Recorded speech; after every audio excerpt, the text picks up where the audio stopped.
Welcome back, future NGO leaders, to this explainer for week 13 of our master's syllabus. Okay, let's just dive right into this critical framework, because honestly, managing risk isn't just some boring bureaucracy. It is literally about organizational survival and preserving your impact.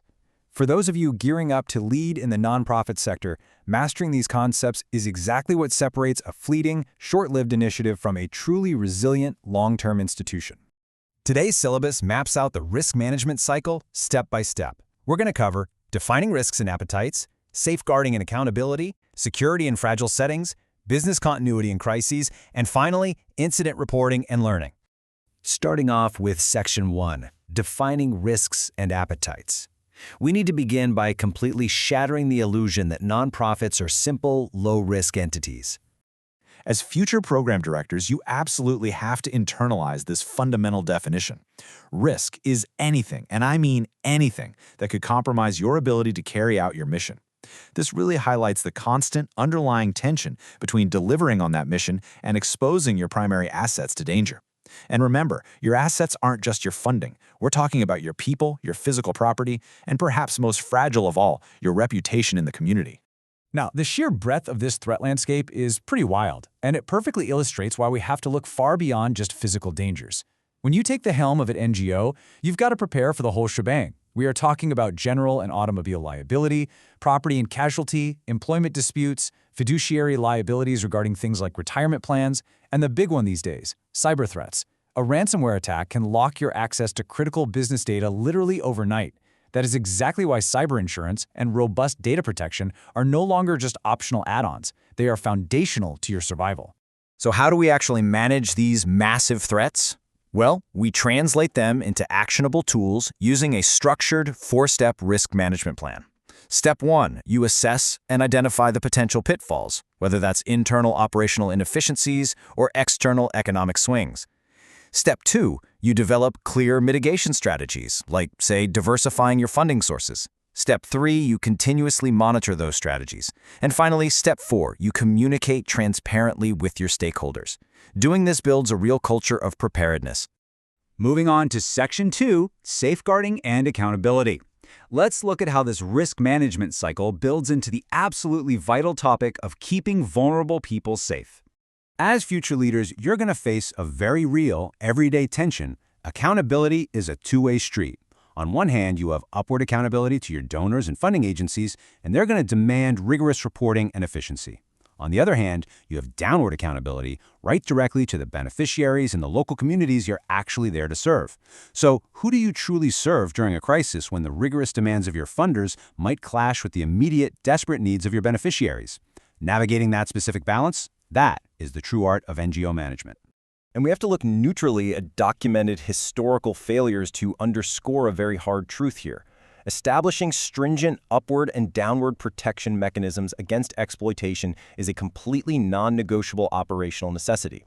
We've seen organizations like More Than Me in Liberia and Oxfam in Haiti experience severe safeguarding failures where staff engaged in misconduct with the very people they were deployed to protect. This is exactly what happens when internal oversight fails. To fully address these operational vulnerabilities, NGOs rely on a multi-dimensional framework to make sure ethical oversight is woven into every single level of governance. You need bureaucratic controls for your audits, legal compliance to abide by local and international laws, professional adherence to ethical codes, political responsiveness to your stakeholders, and above all else, a strong moral and ethical compass that tirelessly promotes the public interest. Let's jump into Section 3, security in fragile settings. We're transitioning now from internal vulnerabilities to the extreme, external threats you encounter when deploying personnel into the field. When your mission takes you into theaters of operation like Ukraine or other active conflict zones, the risk profile changes entirely. Prolonged exposure to high-risk areas creates a seriously compounding layer of stress. Over time, that intense anxiety can actually diminish sound decision-making among your staff. What that means for you is that your operational planning must deeply account for the psychological toll on your team, ensuring continuous coordination and crystal clear lines of command. The gravity of combat zone operations is incredibly sobering. To put it into perspective, in 2019 alone, 483 aid workers were killed, kidnapped, or wounded globally. The highest number of those attacks happened in places like Syria, South Sudan, the Democratic Republic of Congo, and Afghanistan. It is absolutely vital to recognize the life-or-death realities your field staff are going to face out there. You aren't just managing projects anymore, you are managing lives. So, navigating these severe dangers requires concrete, totally non-negotiable policies. You have to implement mandatory security training and conduct detailed risk assessments before anyone even deploys. Out in the field, strategies range from adapting daily routines, like maintaining a low profile by using unmarked vehicles and traveling at night, to enforcing really strict digital protocols. For example, in complete blackout scenarios, staff must use Faraday bags. These are metal-lined pouches that block radio frequencies and Bluetooth, which literally prevents hostile forces from tracking your team's location through their electronic devices. It's that serious. Section 4. Business Continuity and Crises. Let's talk about how an organization physically and digitally survives when a sudden disaster strikes. Business continuity planning is all about the literal mechanics of survival. Whether a natural disaster destroys your local office or a ransomware attack encrypts all your servers, this plan dictates exactly how you ramp up from alternate locations. It's about leveraging redundant data centers so your critical business data is recovered instantly and safely transitioning vulnerable beneficiaries to secure environments without missing a single beat in your service delivery. So whether you're dealing with a sudden environmental catastrophe or a malicious cyber attack, BCDR, Business Continuity and Disaster Recovery, is the actionable framework that ensures your critical mission doesn't just collapse overnight. Having this in place proves to your donors, your staff, and your beneficiaries that you are prepared to weather the storm and keep things running when they are needed the absolute most. And finally, Section 5. Incident Reporting and Organizational Learning. We've arrived at the culmination of the entire risk management cycle. In your future executive roles, you're going to find out pretty quickly that humanitarian organizations naturally default to a reactive, firefighting mindset, just putting out one fire after another.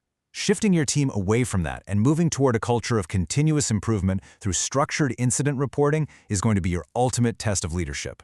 You have to embed performance monitoring and incident socializing right into your corporate knowledge base. When something goes wrong, you don't just fix it and move on. You analyze it, you share the lessons learned, and you adopt the entire organization so it never happens the same way again. As we wrap up this explainer on the realities of NGO management for Week 13, I want to leave you with this final provocative thought. You now have the tools to assess risk, safeguard your people, secure your operations, and maintain continuity. But the true measure of an organization's sustainability, that's its capacity to evolve. When the unexpected strikes, will your organization merely survive, or will it learn? I challenge you to really think about how you will construct the resilient, adaptive organizations of the future. Thank you so much for engaging with the material today, and I'll catch you in the next explainer.